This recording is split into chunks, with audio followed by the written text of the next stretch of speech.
1971-এ আমরা যে বাংলাদেশ অর্জন করেছি সেটাকেই এক ধরনের বাতিল করা এবং পাকিস্তান এবার অস্ত্র নিয়ে সরাসরি নয়, একটি অন্য প্রক্রিয়ায় যেন আসলে বাংলাদেশকে আবারও পুনরায় পূর্ব পাকিস্তান বানাবার একটি চক্রান্ত করছেন বা যা কিছুই হচ্ছে।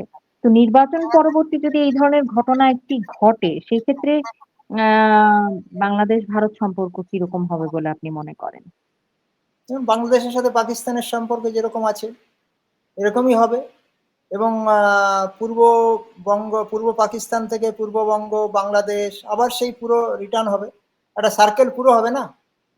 পাকিস্তান, পশ্চিম পাকিস্তান, পূর্ব পাকিস্তান, পশ্চিম পাকিস্তান ভেঙে পূর্ব পাকিস্তান ছিল, সেখান থেকে পূর্ব বাংলাদেশ বা বাংলাদেশ, আবার সেই সার্কেলটা পূরণ করার জন্য আবার ঘুরে যাবে সেই পাকিস্তানের দিকে, এবং সেই দিকেই তো এগোচ্ছে। আজকে পাকিস্তানের সঙ্গে সেই সম্পর্ক আবার আসছে, যে পাকিস্তানের অত্যাচার থেকে, পাকিস্তানের হাত থেকে মুক্ত করার জন্য 71 সালে 30 লক্ষ মানুষ প্রাণ দিয়েছে, কত লক্ষ লক্ষ মা বোন তার ইজ্জত খুইয়েছে। এবং আমরা দেখেছি 71-এর সেই কনসেন্ট্রেশন ক্যাম্পে এত অত্যাচার হয়নি।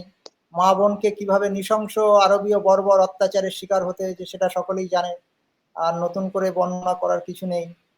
সেখানে কিভাবে সেই 71-এ মানে পাকিস্তানি সেনাকে ভারতবর্ষ তাদের বিরুদ্ধে যুদ্ধ করে এই বাংলাদেশটা উপহার দিল, তারা কিভাবে ধীরে ধীরে ভারত বিরোধিতায় মানে চলে গেল, এবং আজকে যে জায়গায় দাঁড়িয়েছে সেই জায়গা থেকে মনে হয় না আবার ফিরে বাংলাদেশটা ওই জায়গায় যাবে। বাংলাদেশটা আরো ধীরে ধীরে তার জায়গা পূর্ব পাকিস্তানই তৈরি হবে। এই বিষয়ে তো আমি লজিকে দেখতে পাচ্ছি, এর থেকে কেউ মুক্ত নয়। ইউনিসের মতো শান্তি পুরস্কার পাওয়া ব্যক্তিত্ব, সে যদি বাংলাদেশকে এই জায়গায় নিয়ে আসতে পারে, তাহলে বাংলাদেশে কেউ আগামী দিনে যে মানসিকতা তৈরি হয়েছে সেখান থেকে মনে হয় না ফিরে আসবে। কোনো পৃথিবীতে 57টা ইসলামিক কান্ট্রি কোথাও ফিরে আসেনি, সেখানে এরকম নেই। আজকে ইরানের কি অবস্থা হচ্ছে, সেখানে তারা নারীদের স্বাধীনতার জন্য তারা যেভাবে প্রাণ দিচ্ছে, তার পক্ষে কেউ কি কেউ বলেছে, সমর্থন করেছে? এটা তো সভ্য দেশে আজকে এই সময় দাঁড়িয়ে এটা মানে অকল্পনীয়, ভাবা যায় না। মানে আমরা কি ধীরে ধীরে সভ্য হচ্ছি না আমরা আবার সেই আরবীয় বর্বর মরুদস্যুদের মতো সেই দিকে এগিয়ে যাচ্ছি? আমরা কি চাইছি? আর এই নারীদের বিরুদ্ধে, নারীর যে অত্যাচার হচ্ছে নারীদের, তার জন্য কি কোনো নারীবাদী সংগঠন তারা সাপোর্টে এগিয়ে এসছে? বা ইসলামিক যে মহিলাদের যেভাবে বোরখার ভিতরে আবদ্ধ করে রাখে বা নারী স্বাধীনতার নামে যেভাবে তাদের নারী শোষণ করা হয়, কেউ কি বলেছে? তসলিমা নাসরিনকে কি বাংলাদেশে দরকার ছিল না? তাকে ছিল। যেভাবে চলে আসতে হয়েছে, সে কি কাউকে হত্যা করেছে নাকি কাউকে কোনো গালি দিয়েছে? সে তো তার মুক্ত মনের কথা, একটা মত প্রকাশ করতে পারবে না? আজকে হুমায়ুন আজাদ আজাদ। বা হুমায়ুন আহমেদ, তাদেরকে কি অবস্থা হবে? আর বাংলাদেশের মানুষ কি আরজ আলী মাতব্বরকে মনে রেখেছে? আমার তো খুব মনে হয় যে বাংলাদেশে আবার নতুন করে পাঠ্যপুস্তকে বা মানুষকে সেই আরজ আলী মাতব্বরের তার যে দর্শন, তার যে জীবন দর্শন, একজন সাধারণ মানুষ, কোনো তথাকথিত স্কুল বিশ্ববিদ্যালয়ে পড়া নয়, কিন্তু সেই আরজ আলী মাতব্বরের যে কথা, সেটা আজকে আবার মনে হয় নতুন করে স্মরণ করানো উচিত।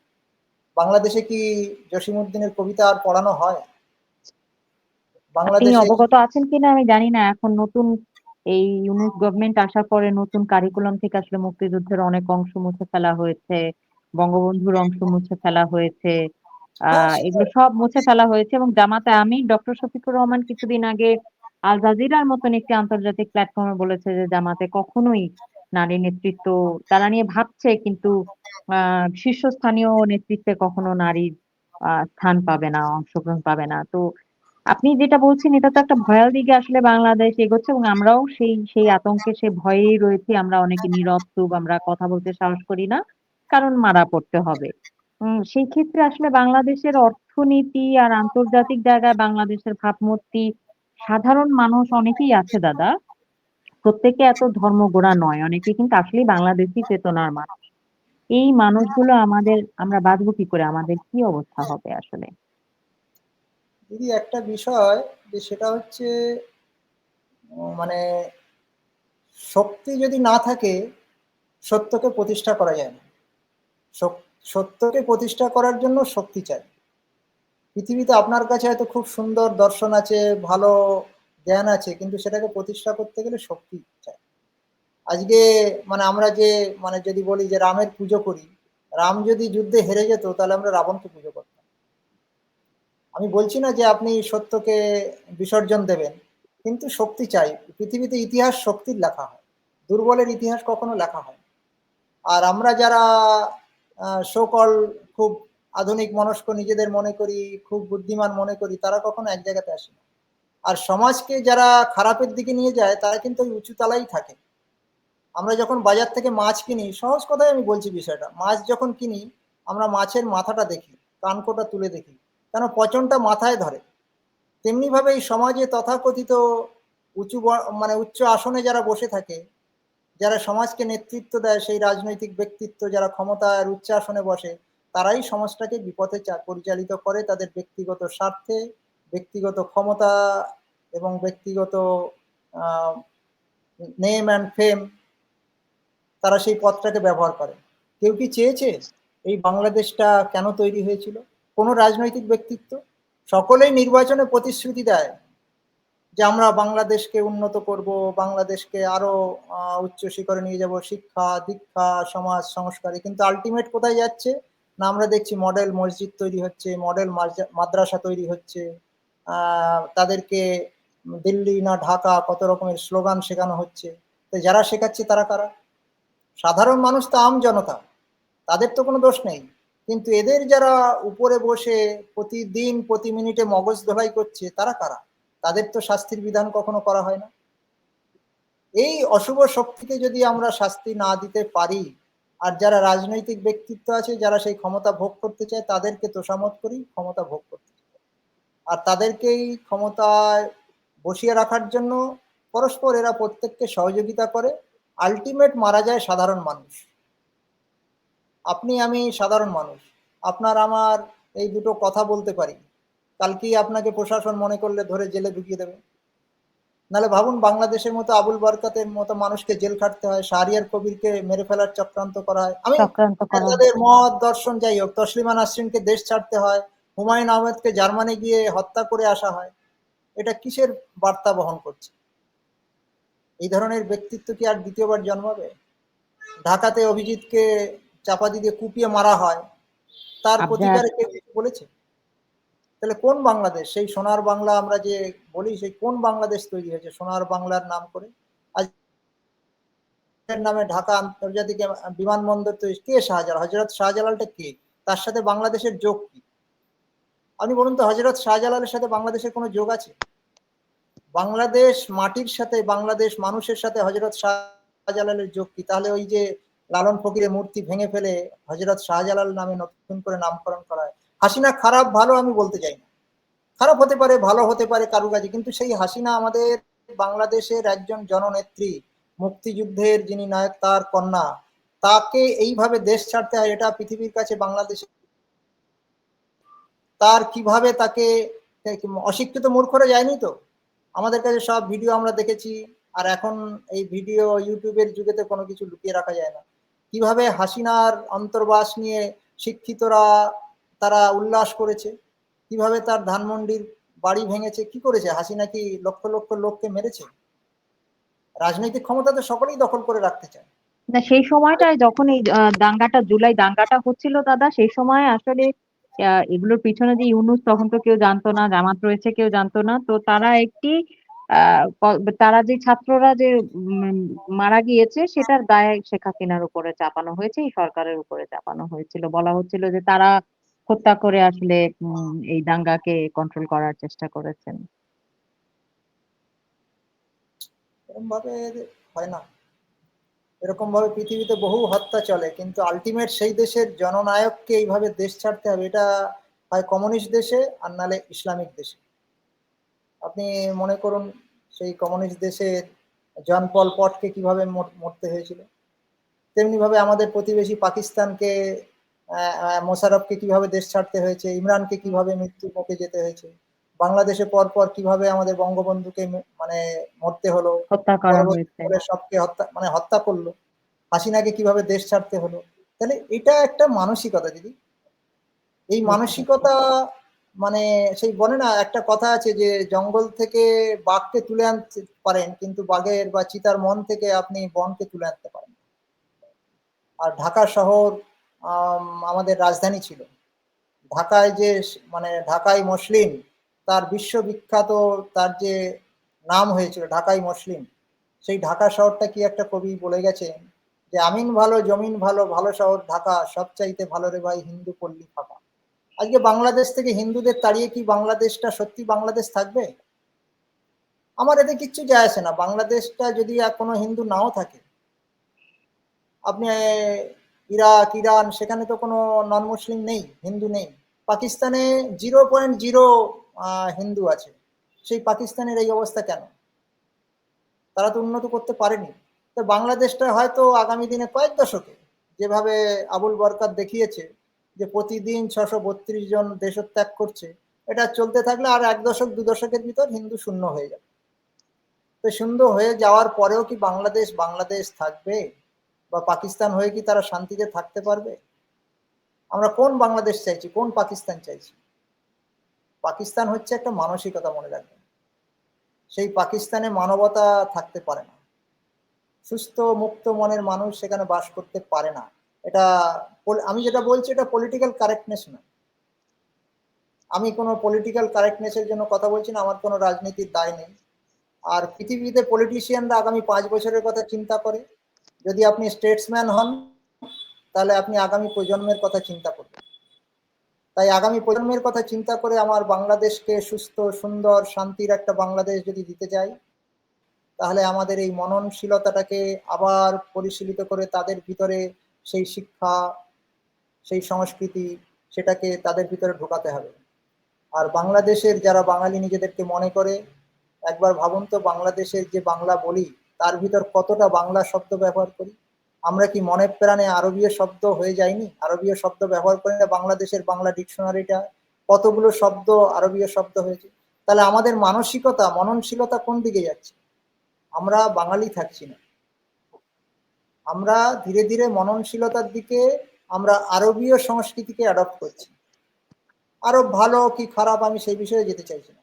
আমি আমি চাইছি কি বুঝতে পারছি না দাদা, ভালো মন্দের এখানে বিষয় না। আমি আমার স্বকীয়তা থেকে বেরিয়ে গিয়ে আসলে এখন তো ইরানের ভাষায় কথা বলতে শুরু করব না, আমি দিল্লির ভাষাতেও কথা বলবো না, আমি বাংলায় একদম আমি বাংলার ভাষায় কথা বলবো। একদম এখানে ভালো ঠিক মন্দের বিষয় না। আরবের ওনারা কি বাংলা ভাষায় প্রার্থনা করবেন? করবেন না। করবেন তা না। আমি আমার ভাষায় থাকবো। ঠিক এখানে আসলে ভালো মন্দের একদমই বিষয় না দাদা। হ্যাঁ, না আপনি মানে যেটা বলছিলেন বলেন। আমি বলুন। আমি বলছি যে ঠিক আছে, আমি কাউকে হ্যাঁ, খারাপ বা ভালো বলছি না, আমার হ্যাঁ, স্বকীয়তাটা তো আমি রাখবো না।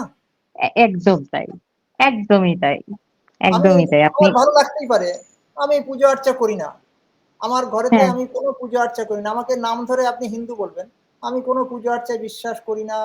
আর সেটা কি আছে না আছে, কিন্তু আমার কোনো কেউ পুজো করছে আমার তা নিয়ে কোনো মাথা রাগ ব্যথা নেই। বিদ্বেষ আমার কিছু নেই, মাথা ব্যথাও নেই। আমার কোনো আমার ভক্তি আমার যা কিছু আছে মনে। আমি একটা মানুষ দেখি যে সেই মানুষের মানবিক গুণগুলো আছে কিনা। আমি 10 বার পুজো করলাম, 5 বার নামাজ পড়লাম, আমি কি সত্যি মানুষ হতে পেরেছি?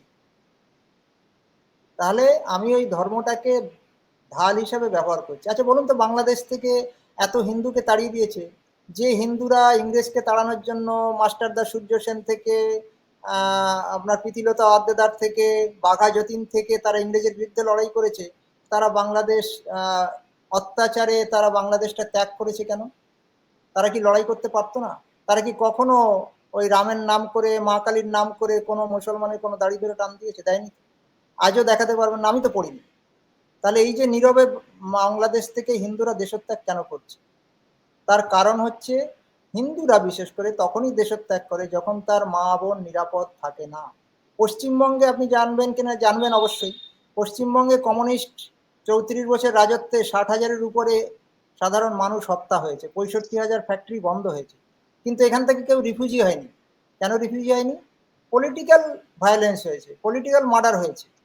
কোনো মা বোন, আমি সিপিএম করি বলে আপনি কংগ্রেস বলেন কেন, আপনার বাড়ির মা বোনকে রেপ করেন, সেই জন্য এত হত্যা হওয়ার পরও কেউ দেশত্যাগ বা পশ্চিমবঙ্গ ছাড়েনি। এই ভারতবর্ষে একটা রাজ্য হচ্ছে কাশ্মীর, সেই হুম। কাশ্মীরকে থেকে 1990 সালের 18-19 জানুয়ারি একদিনের নোটিশে 5 লক্ষ হিন্দু কাশ্মীর ছেড়ে পালিয়ে এসছে। কেন না কাশ্মীরের একের পর এক কাশ্মীরি হিন্দু পণ্ডিতদের মা বোনকে ইজ্জত ধর্ষণ করা হয়েছে, তাদেরকে ধর্ষণ করে চিরে দেওয়া হয়েছে, করাত দিয়ে প্রকাশ্য রাস্তায় চিরে দেওয়া হয়েছে, বলা হয়েছে তোমরা এই কাশ্মীর ছেড়ে চলে যাও, মা বোনকে রেখে যাও। আচ্ছা বলুন, কিছুদিন আগে আপনাদের কুমিল্লায় মুরাদনগরে কি হয়েছে? কুমিল্লার মুরাদনগরে হিন্দু বোনটাকে মাটিকে রেপ তো করেছেই, জঘন্য অপরাধ, সেটাকে ভিডিও করে প্রকাশ্য গণমাধ্যমে সেটাকে প্রচার করছে। এটা কি মানসিকতা? এবং যারা এটা প্রচার করছে তারাও তো কোনো না কোনো মা তাদেরকে জন্ম দিয়েছে, তাহলে সেই মা তার সন্তানকে কি কোনো শাসন করেন? তাহলে আমরা কি সন্তান জন্ম দিচ্ছি, আমরা কি দেশ তৈরি করছি? ওই মাটাও কি আগামী দিনে অন্য কারোর কাছ থেকে নিরাপদে থাকবে? তো সেই জন্য এখানে ভাববার বিষয় যে হিন্দুরা তখনই দেশত্যাগ করে বা ভিটে মাটি ছাড়ে যখন তার মা বোন নিরাপদ থাকে না। তো সেই জন্যে বাংলাদেশে যে পরিস্থিতি পরিবেশ যে ভয়াবহতার দিকে এগোচ্ছে, তাতে আগামী দিনে বাংলাদেশে একটিও হিন্দু থাকবে বলে আমি মনে করি না। এবং বাংলাদেশ আগামী দিনে কোনো রাজনৈতিকের মিথ্যা ভাষণ আমি বুঝি না, আমি অঙ্ক দিয়ে ক্যালকুলেশন করে বলে দিচ্ছি, বাংলাদেশ আগামী 1.5 দশক 2 দশকের ভিতর সম্পূর্ণ হিন্দু শূন্য হবে। একটা তো কমছে না, প্রতিদিন আজকে 18 মাস বা 12 মাস ধরে প্রতিদিন যেভাবে নৃশংস নিরীহ আরবীয় বর্বর কায়দায় তাদেরকে হত্যা করা হচ্ছে, আগুন দিয়ে পুড়িয়ে দেওয়া হচ্ছে, আওয়ামী লীগ করার নাম করে প্রতিটা জেলায় জেলায় হিন্দুকে মার্ডার করা হচ্ছে, তার মেয়েকে ধর্ষণ করার হুমকি দেওয়া হচ্ছে। এই পরিস্থিতিতে সে দেশও ত্যাগ করতে পারবে না, কেন ভারতে ঢুকতে পারবে না, বর্ডার এত টাইট। তাহলে তাকে কি করতে হবে? তাকে হয় মৃত্যুবরণ করতে হবে, না ইসলামে কনভার্ট হতে হবে। এই দুটো রাস্তা ছাড়া তো কোনো উপায় নেই। আর যেখানে যেখানে ইসলাম মেজরিটি হয়েছে সেখানে দুটো রাস্তা বলা হয়েছে, হয় তুমি ইসলামে কনভার্ট হবে, নাহলে তুমি হত্যা হবে। যেমন ভাবে কাশ্মীরে বলা হয়েছে রেলিভ গালিব চালিব, বাংলাদেশে তাই হবে। আর যদি কোনো রাজনৈতিক নেতা বলে তাহলে বলবো আমরা ক্ষমতায় আসলে বাংলাদেশকে একটা সোনার বাংলা উপহার দেবো। এটা তো ভাষণ, প্রতিজন প্রতি বছর দেয়, আমাদের দেশেও দেয়। কমিউনিস্টরা 34 বছর ভাষণ দিয়েছে, গরিবের সরকার, একটা উন্নয়ন হয়নি, 65,000 ফ্যাক্টরি বন্ধ করে দিয়েছে। তো সেই জন্য রাজনৈতিক নেতারা তার নিজের স্বার্থের জন্য 5 বছরের কথা চিন্তা করে। আমরা যারা সুস্থ মনের যারা মানুষ আছি, যারা সেই দেশ জাতির কথা ভাবে, তাদের কথা ভাবনা নিয়ে, সেই মুক্তিযুদ্ধের কথা নিয়ে বাংলাদেশকে যদি বাংলাদেশে রাখতে হয়, তাহলে আমাদের সেই মননশীলতার আবার অধ্যয়ন করা, প্রত্যেকটা স্কুল কলেজে সেটা যদি না করাতে পারি, আর যে রাস্তায় গিয়েছে মনে হয় না আবার সেটা ব্যাক টু প্যাভিলিয়ন আবার ফিরে সেই গোড়ায় আসতে পারবে। কারণ বাংলাদেশ ধীরে ধীরে একটি পাকিস্তানের দিকেই এগোচ্ছে। এবার আপনি বলেন কোন দিকে যাচ্ছে। এটুকুই আজকের মতো আমাদের জানবার ছিল। ধন্যবাদ দাদা, আপনার অমূল্য সময় থেকে আপনি অনেকটা সময় আমাদেরকে দিলেন। আমার বিশ্বাস যে আমাদের এই প্ল্যাটফর্মের মাধ্যমে যে কটা মানুষ আজকে এই কথাটা শুনছে, এইটুক আপনার একটা বার্তা আমার খুব মনে ধরলো, সেটা হচ্ছে আবারও সেই সুন্দর সাংস্কৃতিক চর্চা, শিক্ষা, মনন পরিবর্তনের মাধ্যমে যদি কিছুটা আবার বাংলাদেশে তাও আসবে কিনা আপনি সন্দেহ প্রকাশ করেছেন। সেই চেষ্টাটা আমরা আপনারা দর্শক যারা শুনছেন, সন্তানের মধ্যেই হোক, পরবর্তী প্রজন্মের মধ্যেই হোক, সেই সেই বিষয়টাকে আসলে প্রথিত করাটা একটা জরুরি বিষয়। জানি কি হবে না হবে, হয়তো কেউ যদি ভোট সেন্টারেও নাও যায়, এই ইউনূস সরকার তারপরেও হ্যাঁ ভোট জয় হবে। সংবিধান নিয়ে যা শুরু হয়েছে, যা হবার তা হয়তো হবে। তারপরেও আমি বলবো এই মুহূর্তে বাংলাদেশকে রক্ষা আসলে সাধারণ জনগণ আমরাই করতে পারি। আপনারা সকলে মিলে যদি আসলে এটাকে বর্জন করেন, তাহলে হয়তো এটা আরেক রকমের একটা যুদ্ধ হতে পারে। এটাই হচ্ছে আমার শেষ বলবার মতন বিষয়। দাদা, আপনাকে আমরা আবারও যেন পাই আমাদের এই আলোচনা অনুষ্ঠানে, আমাদের সঙ্গে থাকবেন। আপনার সুস্বাস্থ্য ও দীর্ঘায়ু কামনা করছি। সুপ্রিয় দর্শক, সকলে সুস্থ থাকবেন, নিরাপদে থাকবেন। জয় বাংলা, জয় বঙ্গবন্ধু, বাংলাদেশ চিরজীবী হোক। নমস্কার। নমস্কার দাদা।